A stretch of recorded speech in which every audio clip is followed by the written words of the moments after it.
นะครับแมวตัวที่2ตัวแรกออกไปแล้วรับมาใหม่แล้วนะครับออร่ากู๊ดแคทนะครับ500อัลต้านะ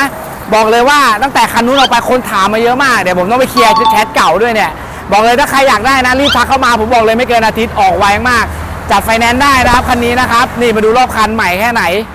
โอ้โหวิ่งได้ถึง500โลแมวตัวที่2ของเรานะครับขวัญใจแมวห้ามพลาดเลยใหม่มากนะครับใหม่ไม่ได้ขยับแน่นอนวอลชาร์จสายชาร์จประกันชั้น1ครบนะครับถ้าใครสนใจนะครับออร่ากู๊ดแคทมาแล้วนะที่ใครคุยกับผมอยู่นะรีบทักแชทผมเข้ามาออกแล้วออกเลยหมดแล้วเด้อ